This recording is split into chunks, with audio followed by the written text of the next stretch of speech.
Bom dia, boa tarde, boa noite, pessoal, alunos que estão aprendendo aqui geologia, né? Na aula de geografia, mas o assunto é geologia. Nós estamos aqui falando sobre estruturas rochosas, nós estamos falando sobre as, as camadas internas do nosso planeta e falamos dos movimentos de placas tectônicas. Eu quero dizer que tudo que nós temos na geologia foi criado a partir da dedução de experiências que o homem tem através de vulcanismo e de terremotos, abalos sísmicos. Então, através de reproduções de ondas que eram causadas pelos terremotos, criaram um sonar e assim, de acordo com a resposta, o reflexo dessas ondas nas camadas mais profundas, passaram a deduzir que tipo de estrutura havia abaixo da crosta terrestre. Por exemplo, um manto magmático em estado líquido pastoso, um manto magmático já em estado sólido, um núcleo externo em estado líquido e um núcleo interno em estado sólido. Assim também como as composições químicas. Tudo isso com base nas deduções e nas erupções vulcânicas, também com os equipamentos que foram criados do sonar. Então, são teorias, tá? Assim como nós discutimos a teoria do evolucionismo, a teoria do Big Bang, que não são teorias que não podem ser questionadas e não são teorias como verdades, que não são colocadas, postas como verdades absolutas. Fato é que o vulcanismo é a maior prova que nós temos de um material líquido pastoso no interior do nosso planeta. É a maior prova que nós temos empírica, que eu consigo ver. Tá, você não consegue apalpar, que você não vai colocar a mão lá, você vai perder a sua mão. Mas há outras teorias, outras pessoas que defendem outras teorias. Eu não estou falando aqui de teorias bizarras, como terra oca, terra plana, não.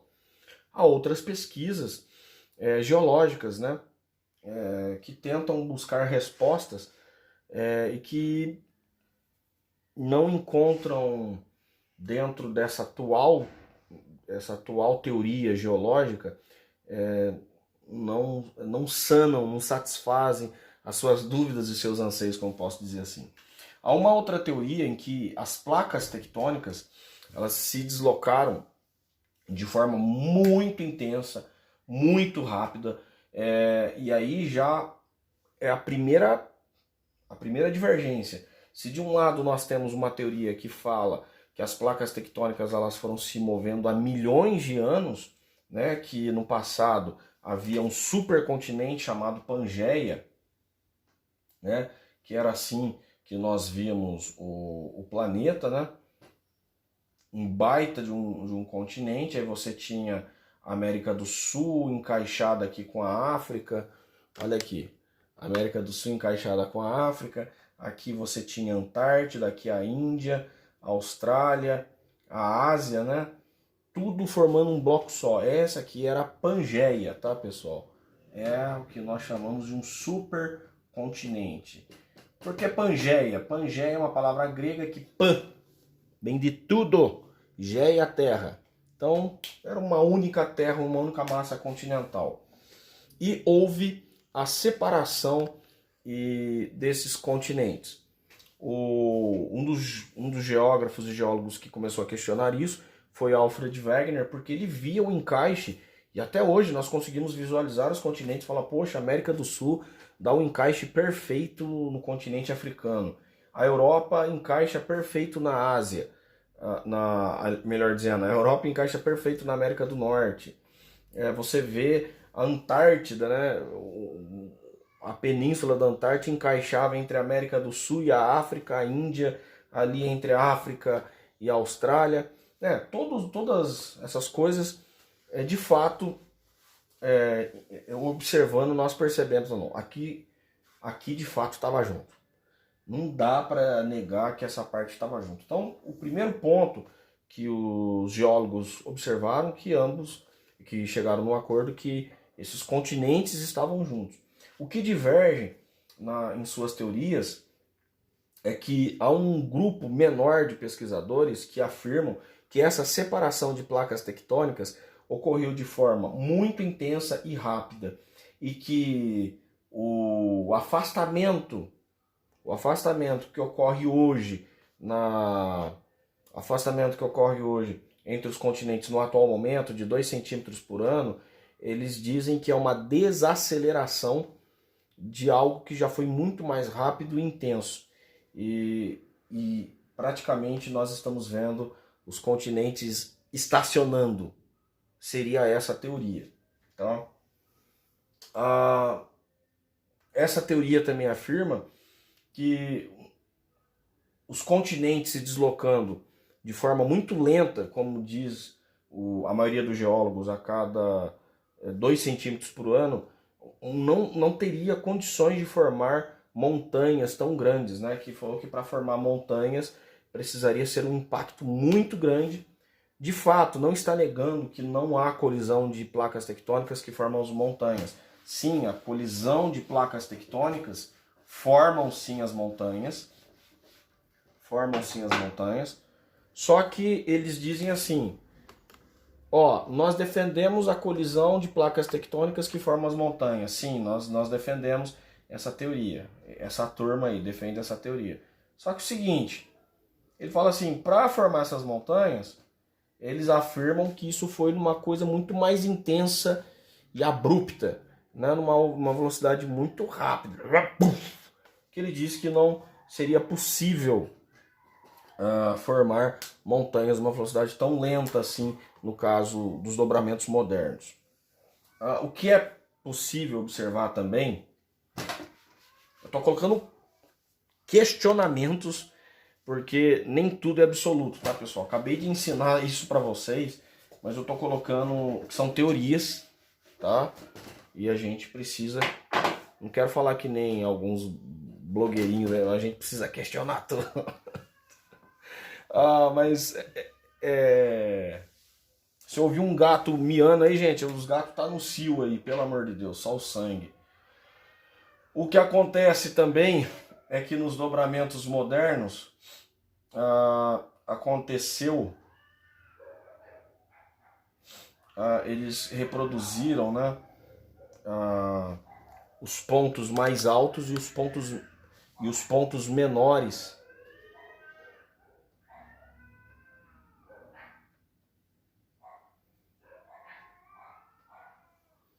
Os dobramentos maiores e menores, e que acontece é que houve o choque dessas rochas, e esse dobramento foi tão intenso, né, que até hoje nós vemos essa formação da rocha que é dobrada, né, essas curvas, nós vamos ver isso nas rochas metamórficas. Que vontade de pegar esses gatos, meu Deus. Gritando aí, velho, pelo amor de Deus. O impacto que teve, o impacto maior logo na parte frontal, onde é a primeira colisão, e o reflexo disso são de ondas menores, até a última parte, onde tem uma onda maior.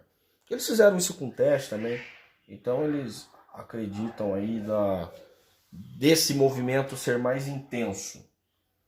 E aí pergunta, como então eles defendem? Então tem várias teorias, né? Algumas de manto magmático, outras defendendo a existência que no passado, entre as estruturas rochosas, nós tínhamos camadas, né? Camadas de bolsões de água até chegar como se fossem grandes aquíferos armazenados, confinados, e que houve essa grande ruptura entre essas placas, né? Houve uma grande ruptura e a explosão por causa da pressão desses grandes aquíferos que estavam armazenados e confinados. Essa é uma teoria de Brown, se vocês quiserem pesquisar depois a teoria das hidroplacas, e que, na verdade, quando totalmente descolado de qualquer segmento religioso, qualquer ideologia.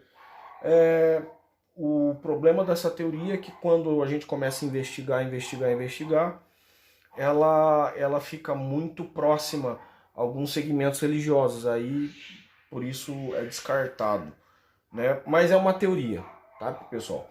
E a gente precisa, claro, estudar mais, buscar mais provas para entender a dinâmica do nosso planeta, porque eu estou fazendo esse vídeo? Porque até então nós fazemos esquemas e deduções para entender qual é o interior do nosso planeta, quais são as camadas que compõem o nosso planeta. Porém,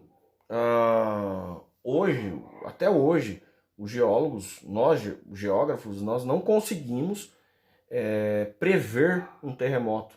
Nós não conseguimos prever um vulcão. O vulcão ainda dá para prever quando ocorre, quando começa a soltar os gases, né? Começa a ter tipo fumaça, uma grande quantidade. O duro é quando ele explode do nada, né? Explode do nada e você não dá para se preparar. Mas até assim, você não sabe quando é que vai começar uma atividade vulcânica, você não sabe dar uma resposta para a população, até mesmo para se proteger, quando é que vai acontecer um terremoto, quando que essas placas vai se deslocar, quando que ela vai se mover, que vai causar um tsunami. Não tem como prever, tá? E aí, por isso, da importância de nós continuarmos os nossos estudos sobre o interior da Terra. O máximo que o ser humano chegou até hoje foi a profundidade de 12 mil quilômetros, tá? 12 mil quilômetros. Eu sigo bastante, tenho pesquisado bastante em relação à geologia tradicional, que é colocada no meio acadêmico, que é aceita pelo meio acadêmico, mas também não tenho ignorado, a gente não tenho torcido o nariz para quando eu vejo questionamentos e falo assim, por que que a placa tectônica, por que formou montanhas quando essas placas tectônicas se movem a 2 centímetros por ano? É um questionamento, eu não estou construindo aqui, desconstruindo ideias. Eu estou, na verdade, mostrando que na ciência nós precisamos de provas, de dados. Não é isso que a ciência não questiona, que nós precisamos pesquisar e buscar resultados, fazer experimentos, reproduzir, testes e mais testes. Uma coisa é certa, quando o magma, a lava vulcânica, ela entra em contato com a superfície terrestre e ela passa a se resfriar, o que acontece? Ela se cristaliza e se transforma em rocha. Então, uma coisa que é claro é que nós temos um material muito quente, líquido, pastoso no interior do nosso planeta e que vem e é extravasado pelos vulcões, né?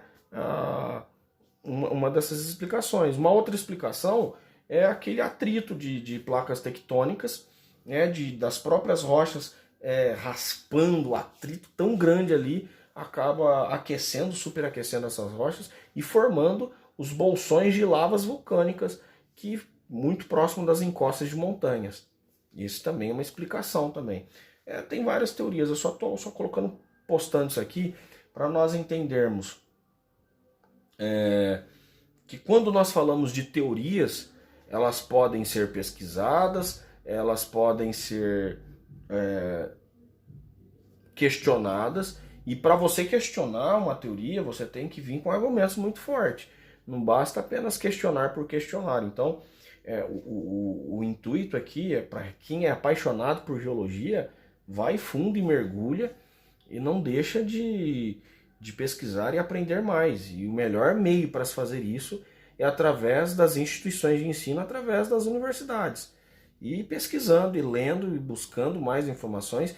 E não só lendo também, porque se você um dia é geólogo, você vai ter que fazer experimentos. Agora, o máximo que a gente tem de experimento é chegar a 12 quilômetros, a 12 quilômetros de profundidade da crosta. Não fez nem cosquinha, porque a crosta continental chega até 30, 70 quilômetros de profundidade, uma crosta oceânica 3, né? Então vamos para o oceano. O duro então é você chegar até o fundo desse oceano, tipo a fossa das Ilhas Marianas, e ter equipamento que suporte a pressão das águas oceânicas, você chegar até a fossa, até o encontro de duas placas tectônicas que estão no fundo do oceano, impossível, precisa de tecnologia para isso, e aí começar a perfurar lá, porque lá a crosta continental, a crosta terrestre é mais fina. Os Estados Unidos começou a investir em pesquisas para descobrir o interior do nosso planeta, o Centro Geológico, os estudos geológicos dos Estados Unidos, mas devido aos gastos que tinham, era muito gasto, era muito dinheiro e pouco resultado. Por que pouco resultado? Porque pouco se conseguia aprofundar da crosta. Nós estamos falando de algo muito resistente, de rochas resistentes como rochas cristalinas, né? Como nós vamos falar no próximo vídeo aí sobre as estruturas rochosas. São vazamentos cristalinos. Para perfurar isso, os cientistas e geólogos têm encontrado muita dificuldade, né? Então, são rochas que são de formações antiquíssimas, né? E devido à grande pressão da própria atmosfera, da própria crosta, quanto mais profundo você tiver que perfurar, maior a pressão. E nós não temos ainda tecnologia, equipamentos suficientes para perfurar mais do que isso. Então os Estados Unidos desistiu, era muito investimento, ou seja, foi mais fácil o homem ir para a Lua do que investigar o interior do nosso planeta. Os soviéticos, o máximo que chegou foram 12 quilômetros, os alemães 9 quilômetros. Então nós temos pouco conhecimento do nosso próprio interior de planeta, e por isso eu faço esse vídeo dizendo, nós temos teorias através de sondas sonoras e daquilo que vemos dos vulcões, mais nada, tá? O máximo que chegamos foi a 12 km de profundidade. Muitas coisas ainda precisam ser respondidas. O que passa disso, outras teorias, outras coisas, são meras especulações. Tranquilo? Então eu encerro por aqui. Eu ainda tenho mais coisas a falar para vocês, como a Pangeia e estruturas rochosas. Forte abraço, Deus os abençoe.